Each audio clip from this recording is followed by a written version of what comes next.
आज देखिए क्वेश्चन की सीरीज़ में पुनः नए 10 क्वेश्चंस लेकर के हम आए हैं आपके सामने। कैसे बोर्ड परीक्षा की तैयारी करें, कैसे हमारा रिज़ल्ट बहुत अच्छा रहे, इन सब बातों का ध्यान रखते हुए लगातार सब्जेक्ट से अच्छे अच्छे क्वेश्चन छांटना और उनको आप तक प्रेषित करना, यही हमारा उद्देश्य है, जिससे आपका बहुत अच्छा रिज़ल्ट रहे।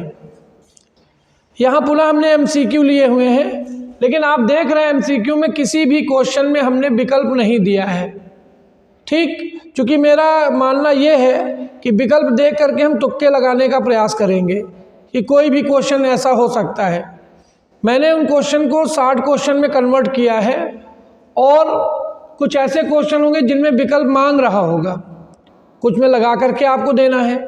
तो जिसमें विकल्प मांग रहा होगा उसमें मैं आपको विकल्प बताऊंगा, जब क्वेश्चन बताऊंगा। तो सबसे पहले ये मैं 10 क्वेश्चन को आपको पढ़ करके बताऊंगा और फिर उसके बाद में इसका सलूशन एक एक क्वेश्चन का मैं दूंगा।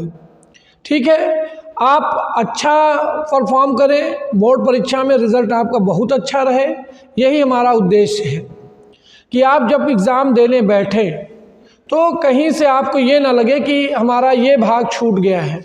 इसलिए इन जो दिन बचे हुए हैं, आपका फिजिक्स का पेपर जो है मार्च में होने वाला है, तो ये जो दिन आपके पास बचे हुए हैं, फरवरी का पूरा महीना, तो ये जो 28-30 दिन बचे हैं, इन 28-30 दिनों में मेरा मानना यही कि मैं पूरी फिजिक्स आपको एक बार रिवाइज़ करा दूंगा।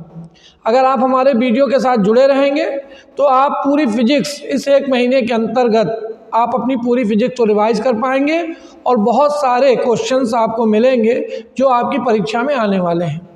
तो चलिए आज का वीडियो हम स्टार्ट करते हैं। ये देखिए, आज के वीडियो का सबसे पहला क्वेश्चन एक प्रकाश वैद्युत प्रभाव से लिया गया है। लैम्डा तरंगदैर्घ्य का प्रकाश एक सुग्राही पृष्ठ पर गिरता है जिसका कार्यफलन Sc/λ 0 है। प्रकाश इलेक्ट्रॉन का उत्सर्जन होगा। अब यहाँ आपको 4 विकल्प दिए जाएंगे, वो हमने विकल्प नहीं दिए गए हैं। जैसे क्वेश्चन आपने ये पढ़ा तो आपके दिमाग में होना चाहिए कि हमारा उत्तर क्या होगा। बिना विकल्प देखे ही आप विकल्प पे पहुँचो कि ये हमारा उत्तर होना चाहिए और खट से उस विकल्प को आप टिक करोगे। तो पहला क्वेश्चन प्रकाश वैद्युत प्रभाव से लिया गया है। दूसरा क्वेश्चन, एक प्रकाश किरण पुंज वायु से जल में प्रवेश करता है तो निम्न में से कौन सी राशि परिवर्तित नहीं होती है। इसमें आपको तरंगदैर्घ्य दी जाएगी, तरंग चाल दी जाएगी, आयाम दिया जाएगा, आवृत्ति दी जाएगी। तो उसमें से आपको एक उत्तर देना होगा कि कौन सा गुण प्रकाश का परिवर्तित नहीं होता, दिमाग में तुरंत हिट करे कि ये उत्तर इसका होना चाहिए। अगला क्वेश्चन है, 2 बल्ब है, 60 वाट 200 वोल्ट, 40 वाट 200 वोल्ट को 200 वोल्ट मेन से श्रेणी क्रम में जोड़ा गया है। तो परिपथ की कुल शक्ति पूछी गई है। ठीक है, तो कैसे लगाएंगे आगे हम आपको बताने वाले हैं। ये क्वेश्चन हमने लिया है कहाँ से, प्रत्यावर्ती धारा से, या आप कह सकते हो वैद्युत धारा के चैप्टर में भी ऐसे क्वेश्चन बहुत दिए गए हैं, तो वैद्युत धारा से दिया गया है। ठीक है, अगला क्वेश्चन है, 99 ओम प्रतिरोध की धारा मापी में मुख्य धारा का 10% भेजने के लिए आवश्यक शंट का प्रतिरोध ज्ञात कीजिए। ये हमने लिया हुआ है कहाँ से, चुंबकत्व पाठ से, जहाँ पर हम आपको पढ़ाते हैं धारा मापी, उस चैप्टर से क्वेश्चन को लिया गया है। ये MCQ में 1 नंबर में पूछा जाएगा और यही क्वेश्चन 3 नंबर में भी आ सकता है। ठीक है, अगला क्वेश्चन देखिए, हमने लिया हुआ है कहाँ से, सेल से, विद्युत परिपथ से। विद्युत वाहक बल E का एक सेल प्रतिरोध R के सिरों से जुड़ा है। यदि सेल का टर्मिनल विभव V हो तो सेल का आंतरिक प्रतिरोध कितना होगा, इसको आपको लगा करके देना होगा। 4 विकल्प होंगे, उसमें से आपको उत्तर छांट के रखना होगा। अगला क्वेश्चन है, एक शुद्ध प्रेरकत्व में औसत शक्ति क्षय होती है। अब प्रेरकत्व तो लगा है तो कितनी औसत शक्ति क्षय होगी, 4 विकल्प होंगे, उसमें से एक उत्तर सही होगा, उसको आपको लिखना होगा। 2 स्रोत कला संबद्ध होते हैं यदि वे तरंग उत्पन्न करती हैं, यदि वे तरंगे उत्पन्न करती हैं, यानी कौन, ये जो कला संबद्ध स्रोत हैं तरंगे उत्पन्न कर रहे हैं। ठीक है, तो क्या सही है, इसमें से 4 ऑप्शन दिए जाएंगे। ठीक है, क्या सही है, कला संबद्ध स्रोत क्या उत्पन्न करते हैं, 2 कला संबद्ध स्रोत किसे कहते हैं, उससे रिलेटेड है। इंटरफेरेंस यानी व्यतिकरण से लिया गया है। अगला क्वेश्चन है, एक बंद पृष्ठ के भीतर n वैद्युत द्विध्रुव रखे हैं तो पृष्ठ से निर्गत कुल वैद्युत फ्लक्स कितना होगा।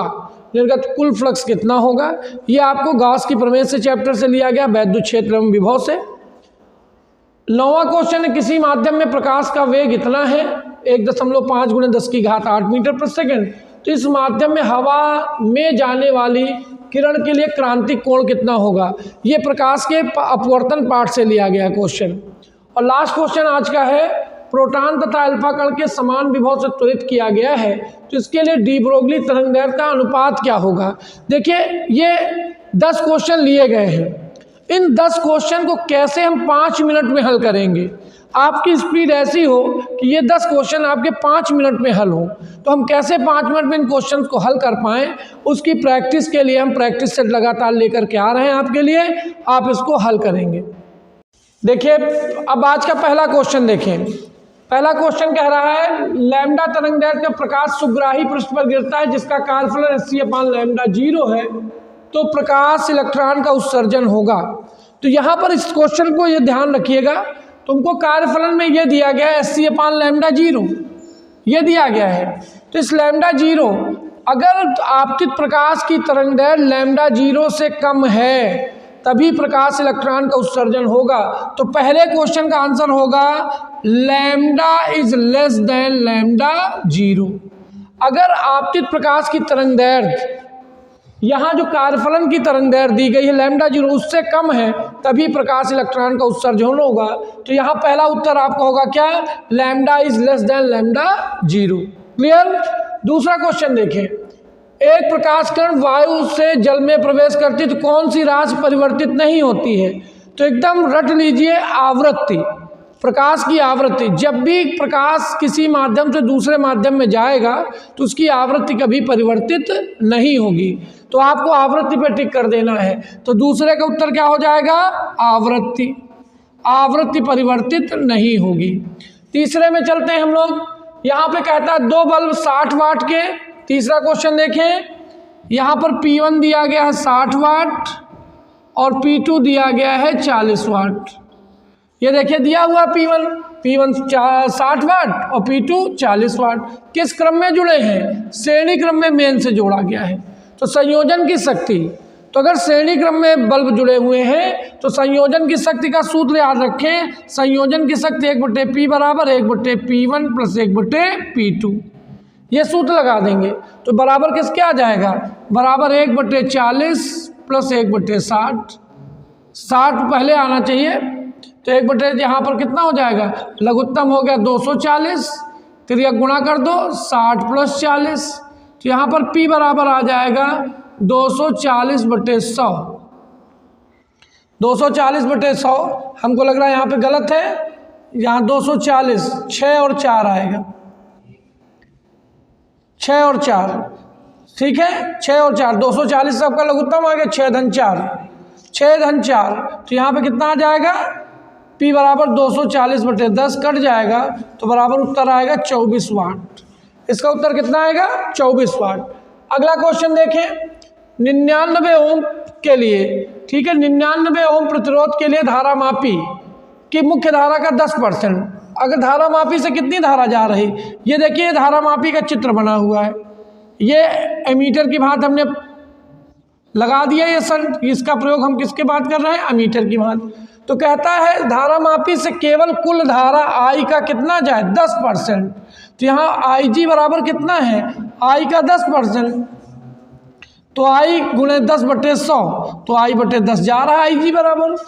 तो कहता है कि तो शंट का प्रतिरोध कितना होगा, तो शंट का प्रतिरोध सूत्र होता है S बराबर GIG upon I minus IG, GIG upon I minus IG। तो आप वैल्यू पुट कर देंगे, तो यहाँ जब वैल्यू पुट करेंगे तो कितना आंसर आ जाएगा आपका, S बराबर G का मान 99, IG का मान I/10 बटे I माइनस I/10, तो बराबर कितना आ जाएगा, 99 गुणे I/10 बटे 9I/10, I/10 से I/10 कट गया तो बराबर कितना आ जाएगा, देखिए यहाँ पे 11 ओम आ जाएगा।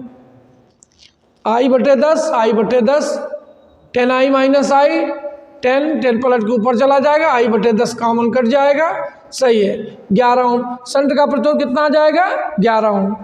देख लीजिए सही है एकदम।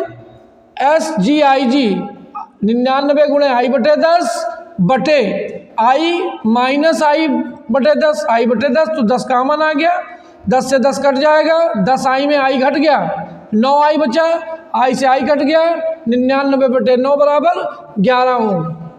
9 11 99। अगला क्वेश्चन देखें। एक विद्युत वाहक बल है जिसका विद्युत वाहक बल E है, सेल के सिरों से जुड़ा हुआ है। यह सेल का टर्मिनल विभव V हो तो सेल का आंतरिक प्रतिरोध होगा। अब ये सवाल आ गया है, यहाँ पर हम थोड़ा सा रफ करेंगे इसको, ये जो लिखा हुआ है इसको रफ कर देते हैं। आप वीडियो जो है रिवर्स करके देख सकते हैं लिखा हुआ है उसको, चूँकि बोर्ड छोटा है।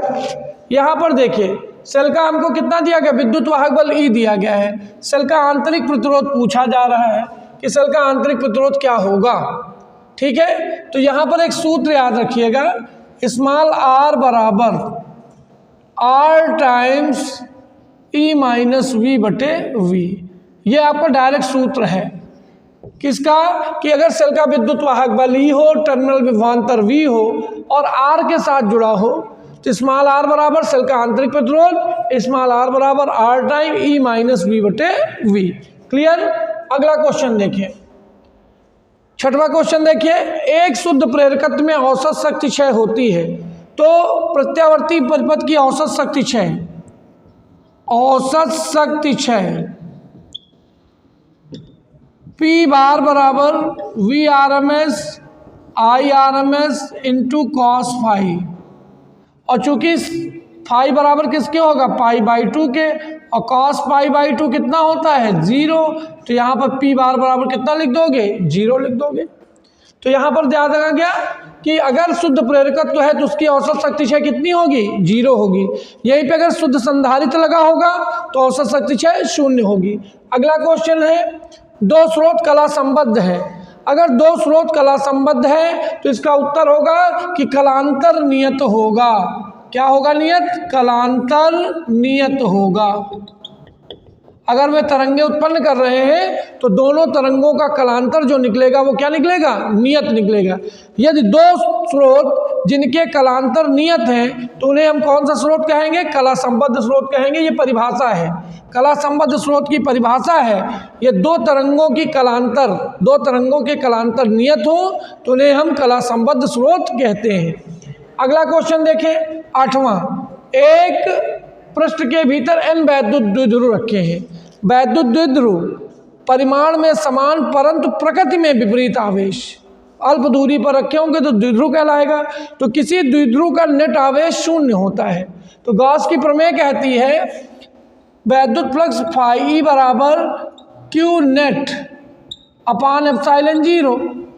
अब यहाँ पर n द्विध्रुव रखे हैं, द्विध्रुव का कुल आवेश कितना हो जाएगा? द्विध्रुव का कुल आवेश 0 बटे एप्सिलॉन 0, तो फाई बराबर किसके आ जाएगा?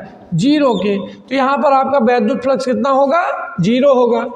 अगला क्वेश्चन 9वां देखिए। 9वां क्वेश्चन क्या कहता है?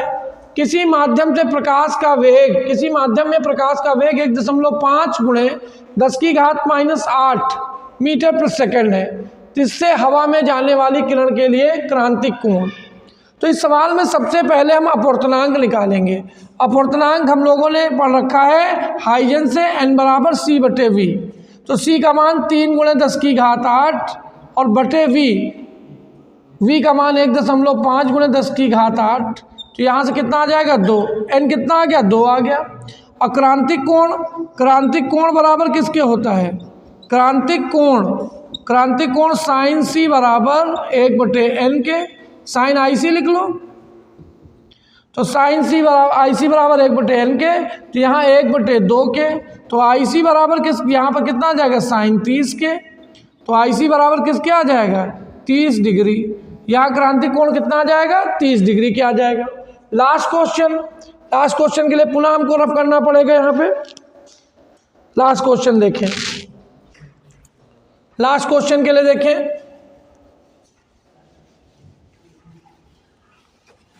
हमसे कहता है क्वेश्चन में कि प्रोटॉन तथा अल्फा कण को समान विभव से त्वरित किया गया है, इनके लिए डी ब्रोगली तरंगदैर्घ्य का अनुपात क्या होगा। तो डी ब्रोगली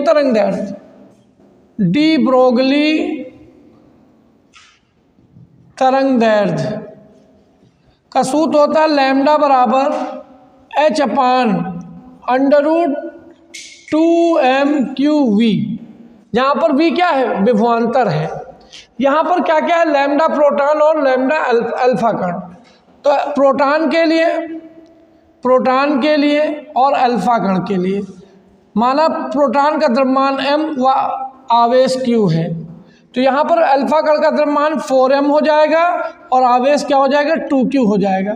हमेशा अल्फा कण का जो द्रव्यमान होता है प्रोटॉन का 4 गुना और आवेश होता है 2 गुना। तो यहाँ पर देखिए, अगर इस सूत्र से देखें तो लैम्डा समानुपाती, चूंकि h प्लांक नियतांक 2 और v समान है, तो लैम्डा समानुपाती 1/m/q। तो लैम्डा प्रोटॉन बटे लैम्डा अल्फा बराबर √m प्रोटॉन, यहाँ पर व्युत्क्रमानुपाती है तो m अल्फा q अल्फा बटे √m प्रोटॉन q प्रोटॉन।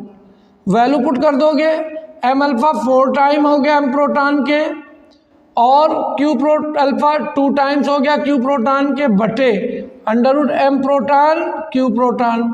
इसको काट देंगे तो बचेगा क्या, केवल बचेगा √8। तो यहाँ पर m लैम्डा प्रोटॉन बटे लैम्डा अल्फा बराबर √8:1। यही आपका आंसर होगा। आशा है कि समझ में आ गया होगा सभी लोगों को। Thank you.